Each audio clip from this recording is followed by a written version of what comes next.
Hi, Assalamualaikum, and a very good day to all of you. So we meet again in English U1 with Teacher Amy. Okay.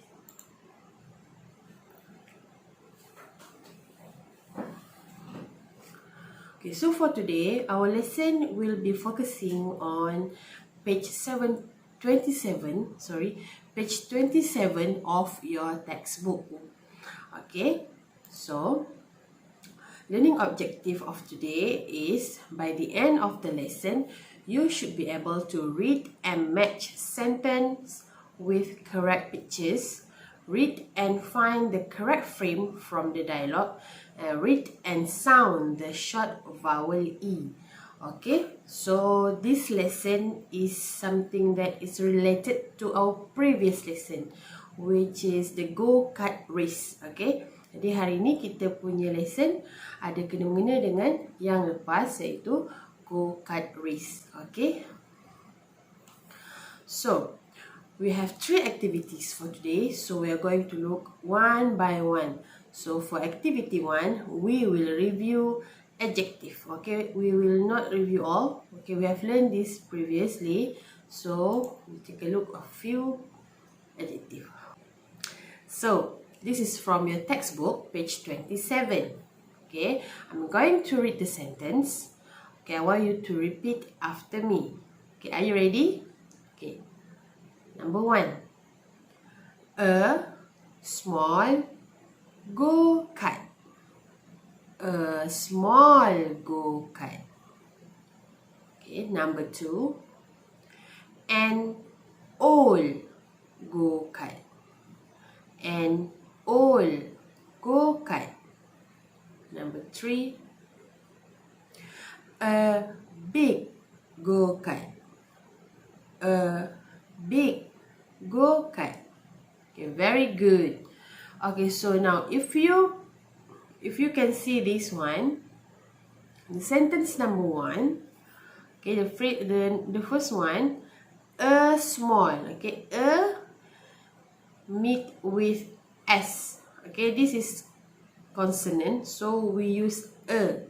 For number 2, this is a vowel, so we use N, which means satu.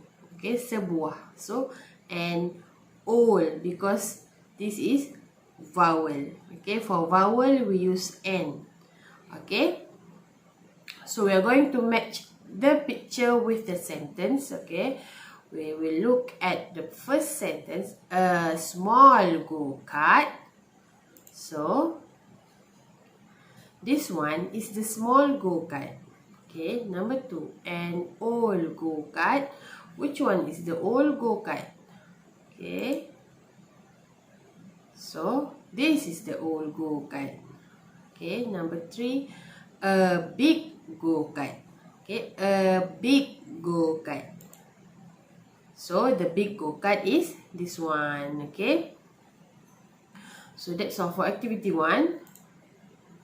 We are going to look at activity 2, which to present the letter sound E. Okay, the letter sound E. Okay, E is a vowel. So the sound of E, we have learned this before.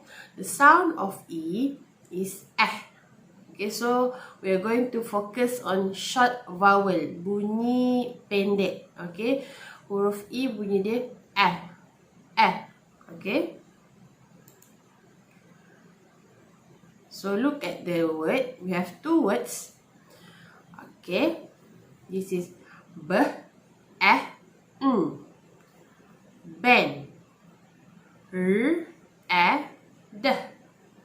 red, ben, red.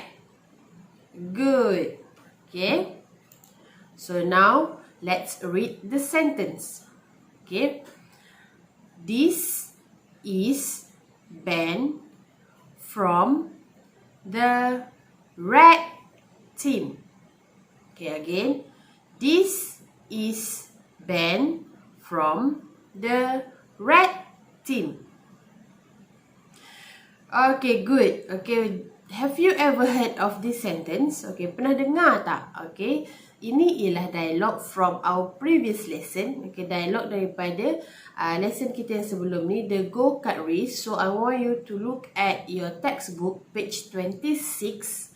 Okay, buka buku teks, muka surat 26. Okay, I want you to find the frame, cari frame yang ada ayat ni. This is band from the red team. Okay. So, have you found it? Okay, well done. So, this sentence is from frame number 1. Okay, this is band from the red team. Okay, very good. Okay. So, activity 3. Are you ready for activity 3? Okay, to practice the letter sound a short vowel sound. Okay, bunyi pendek. Kita ada bunyi panjang. Kalau bunyi panjang bunyi dia i. Okay, kalau bunyi pendek, short vowel is ataupun kalau panjang Okay, kalau pendek Okay. Okay, I'm going to play the audio. Okay, I want you to listen for the audio. Okay? Okay, ready? Good. Student's Book, page 27. 4. Listen and say.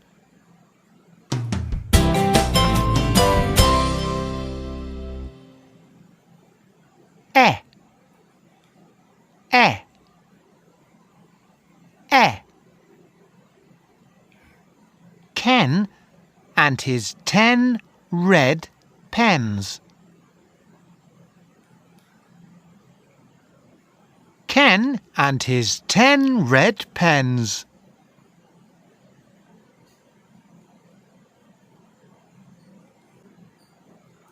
Okay, so you have read the sentence Ken and his 10 red pens. Okay, well done. So, for today, we will summarize what we have learned today. So, today we have learned the use of N for vowel. Kita guna N untuk vowel. Okay, we have 5 vowel. A, E, I, O, U. In English, we use N for the vowel sound. A, O, A, I. Okay. And the short vowel Okay, dan bunyi vowel pendek. P, pen, ten, red, band. Okay, so well done for today. So I'm going to give you the task. Okay, you have to listen to your teacher. You have to listen to your teacher for the task. Okay. Okay, that's all for today. Till we meet again in our next lesson. Thank you and bye.